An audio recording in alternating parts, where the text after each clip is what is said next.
ఈరోజు మనం ఆంధ్ర క్యాటరింగ్ స్టైల్లో ఎంతో రుచికరమైన మామిడికాయ పప్పు దొండకాయ ఫ్రై చేయబోతున్నాం. పుల్లటి మామిడికాయతో చేసే ఈ పప్పు సైడ్ డిష్ గా దొండకాయ ఫ్రై అయితే చాలా బాగుంటుంది. Welcome to our channel. వీడియోకి లైక్ చేసి సబ్స్క్రైబ్ చేసుకోండి. ఇంకా ప్రాసెస్లోకి వెళ్ళిపోదాం. 1 కప్ కందిపప్పు అయితే తీసుకున్నానండి నేను. మీ క్వాంటిటీకి తగ్గట్టుగా మీరు తీసుకోండి. కుక్కర్ గిన్నె తీసుకొని ఈ కందిపప్పు దాంట్లో వేసుకొని నీట్గా కడిగి తీసుకోండి. మీడియం సైజ్ టమాటా ఒకటి తీసుకొని ఇలా కట్ చేసుకుని వేసుకోండి. 1/2 టీ స్పూన్ పసుపు వేసుకోండి. తగినంత సాల్ట్ వేసుకోండి. 1 స్పూన్ కారం వేసుకోండి. ఇప్పుడు 1 కప్ వాటర్ వేసుకోండి. ఇప్పుడు కుక్కర్ మూత పెట్టేసుకొని స్టవ్ ఆన్ చేసి ఈ కుక్కర్ని స్టవ్ మీద పెట్టుకొని 5 to 6 విజిల్స్ రానివ్వండి. చూడండి పప్పు అయితే చాలా బాగా ఉడికింది. ఇప్పుడు పప్పు గుత్తి తీసుకొని మ్యాష్ చేసుకోండి పప్పుని. ఇప్పుడు స్టవ్ ఆన్ చేసి కడాయి పెట్టుకోండి. 2 స్పూన్స్ ఆయిల్ వేసుకొని ఆయిల్ హీట్ అయిన తర్వాత 4 నుంచి 5 వెల్లుల్లి రేఖలు వేసుకోండి. 4 ఎండుమిర్చిని తీసుకొని ఇలా తుంచుకొని వేసుకోండి. 1 టీ స్పూన్ జీలకర్ర వేసుకోండి.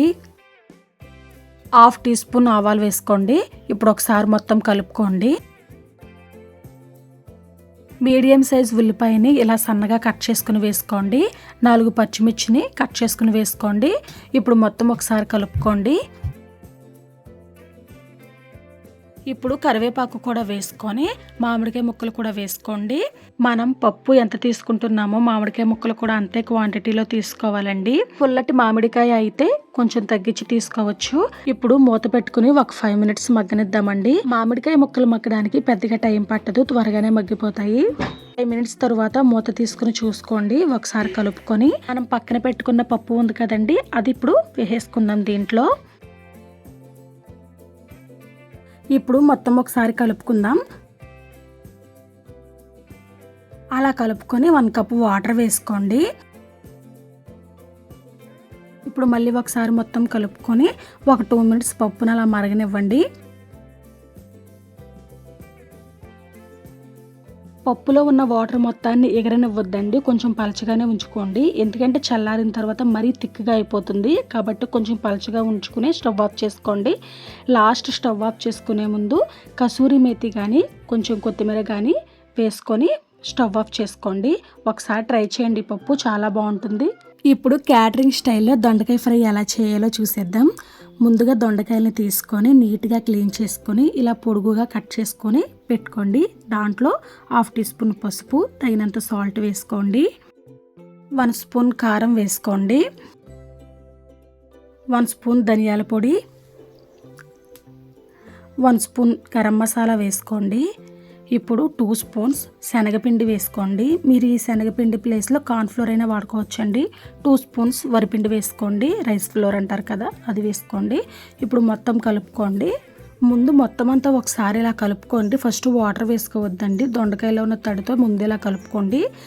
ఇంకా వాటర్ పడతాయి అనుకున్నప్పుడు 1 స్పూన్ కానీ 2 స్పూన్స్ కానీ వాటర్ వేసుకొని కలుపుకోండి. మరీ లూజ్గా కలుపుకోకూడదు, అలానే గట్టిగా కలుపుకోకూడదండి. వీడియోలో చూపిస్తున్న విధంగా కలుపుకోండి. ఇప్పుడు స్టవ్ ఆన్ చేసి కడాయి పెట్టుకొని డీప్ ఫ్రైకి సరిపడగా ఆయిల్ వేసుకోండి. ఆయిల్ హీట్ అయిన తరువాత కొంచెం కొంచెంగా దొండకాయ ముక్కలు తీసుకుని వీడియోలో చూపిస్తున్న విధంగా ఆయిల్లో డ్రాప్ చేసుకోండి.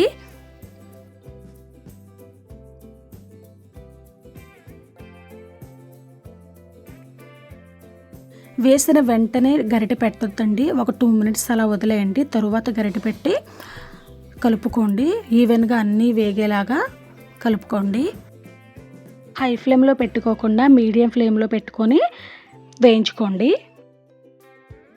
లైట్ బ్రౌన్ కలర్ వచ్చిన తర్వాత ఆయిల్లో నుంచి సపరేట్ చేసేసుకోండి. చూడండి, వీడియోలో మీకు చూపిస్తాను.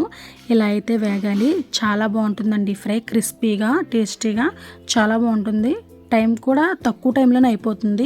ట్రై చేయండి ఒకసారి, మీకు బాగా నచ్చుతుంది.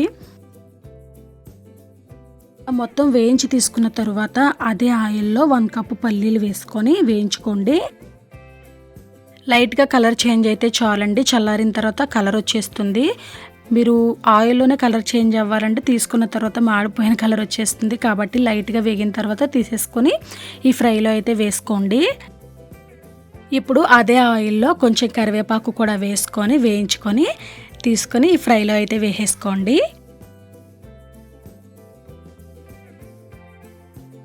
చూసారు కదా, ఫ్రై అయితే చాలా బాగుంటుందండి. తప్పకుండా ట్రై చేయండి.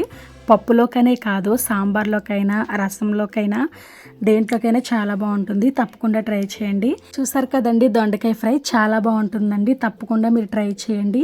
మరి నచ్చిందా? ఆంధ్ర క్యాటరింగ్ స్టైల్ పప్పు మామిడికాయ అండ్ దొండకాయ ఫ్రై చాలా బాగుంటుంది. ఈ వీడియో మీకు నచ్చినట్లయితే లైక్ చేయండి. మీ ఫ్రెండ్స్ అండ్ రిలేటివ్స్కి షేర్ చేయండి.